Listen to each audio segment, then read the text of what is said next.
One moment I'm a kid in school trying to speak my broken English, and next I'm sitting at a computer for 10 hours a day working my ass off. When did life start moving so fast? I mean, we can't travel back in time, but what I can do is try to bring back some of that carefree life. So this is a self-reflection video of my work-life balance, what I've been doing, what I plan to keep doing, and to bring back balance and maintain my happiness.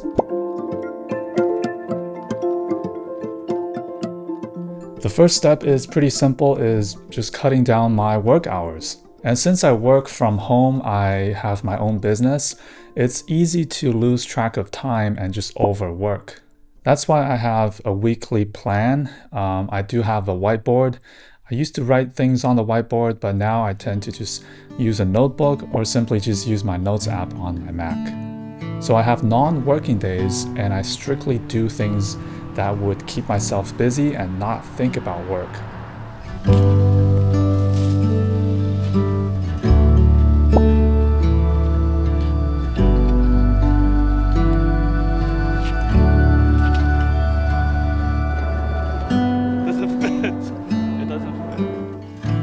So setting and following a schedule really helps me with not overworking.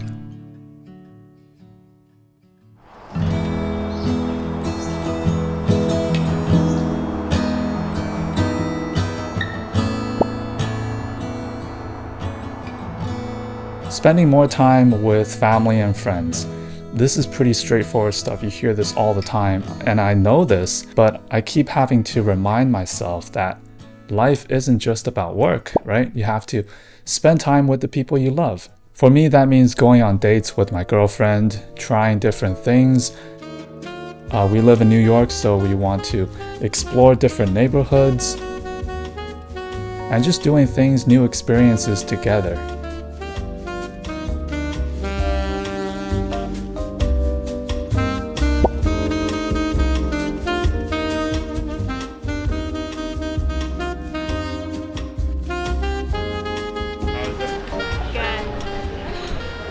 No, I didn't drink it yet. You know how people in Okinawa live a happy and long life.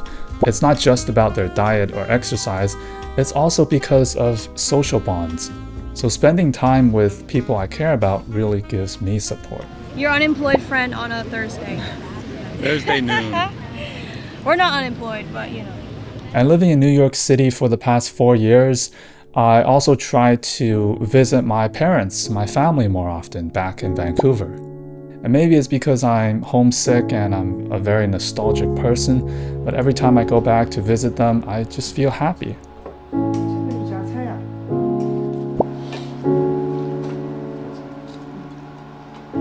And recently my girlfriend also went back to Vancouver with me, and it was her first time seeing my parents and first time visiting Vancouver. Welcome to Vancouver! Thanks. You nervous? Yeah. Nervous? And I tried to document as much as I could, making like little vlogs out of it. Nice to meet you. I'm Anne. I'm Jael. Jael, welcome. Come in. Yay! Wow, that is very New York.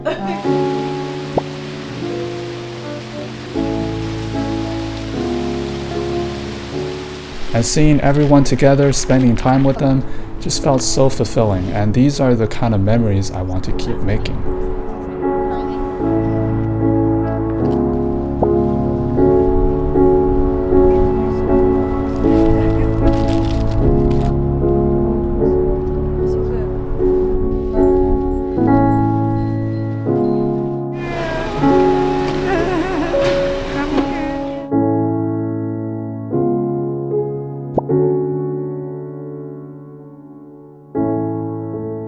Growing up in a Chinese household, I was deeply influenced by the culture that values frugality. The common mindset among Chinese parents is that you work hard, save every penny, and you prepare for the future. So my parents carried that mindset with them even after moving to Canada. So naturally, I followed that path. As soon as I started working, I saved as much as I could into my investment account, saving towards FIRE. But at the same time, I'm also trying to balance that. So the traditional mindset is saving the money for retirement, right? But what's the point of saving all that money in the bank and only using it when you're old? When I read the book Die with Zero during COVID, a lot of ideas influenced me. The argument is simple. Money is only valuable if you use it to create experiences and memories while you're alive. Saving everything for later doesn't make sense if later never comes, or if you're too old to enjoy it. The notion of time buckets, spending certain experiences at the right time in life. For example, traveling as much as we can while we're in our late 20s, before we decide if we want to have kids. Living in one of the most exciting cities in the world, enjoying this energy before life slows down. Taking long-haul flights, backpacking, hiking, things that might feel harder later in life. For example, earlier this year, we went to Brazil, and it was one of the most fun trips I've ever taken. The energy of the city, the beauty of the landscapes, the warmth of the people, and the food, of course, was amazing.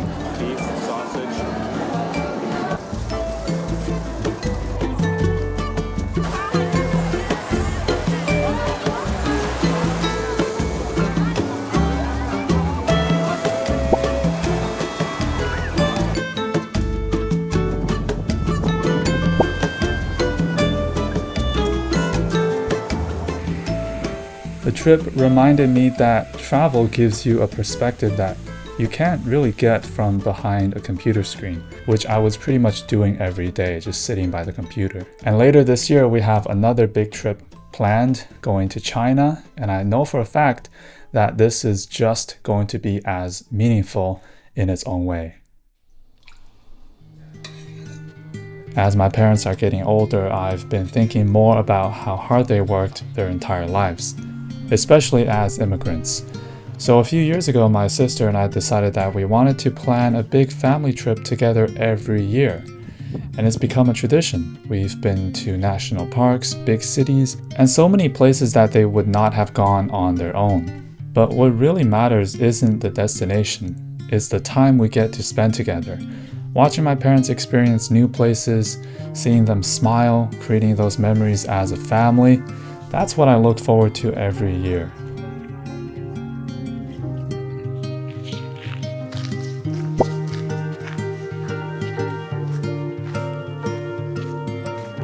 For me, this hobby has always been filmmaking. I mean, if you're subscribed to my channel, you know that I do a lot of film and camera related videos. Back in 2011, I used to make tech reviews. This was 2011 to 2015.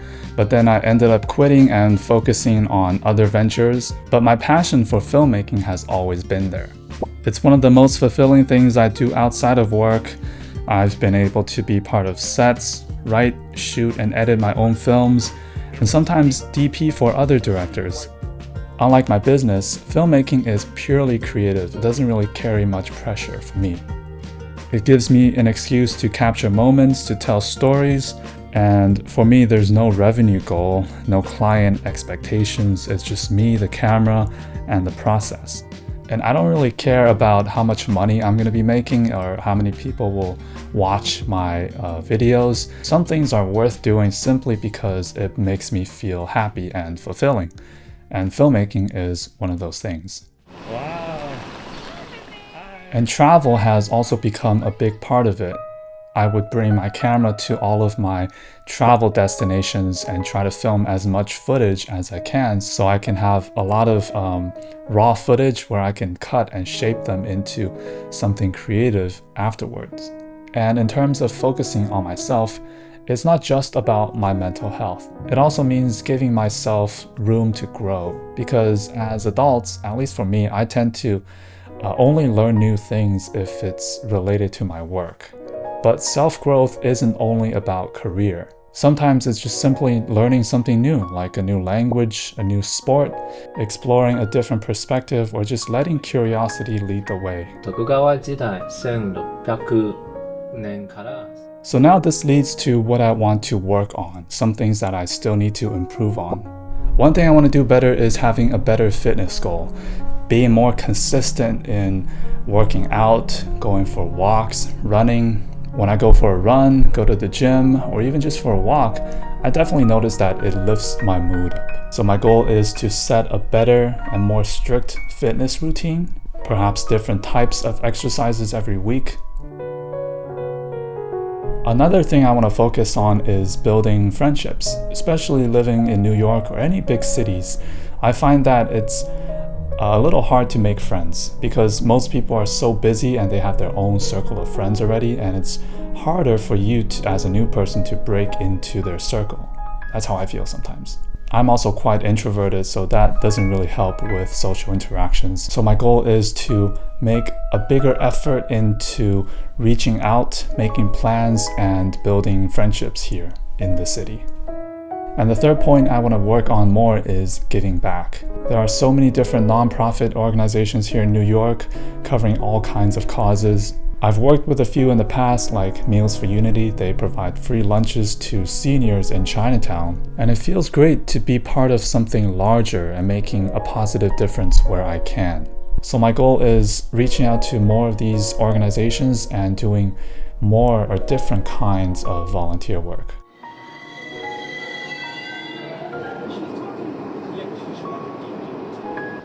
In this hustle culture, it's easy to fall in the trap of overworking. You want to hit a certain revenue goal, you have a career path you have to follow.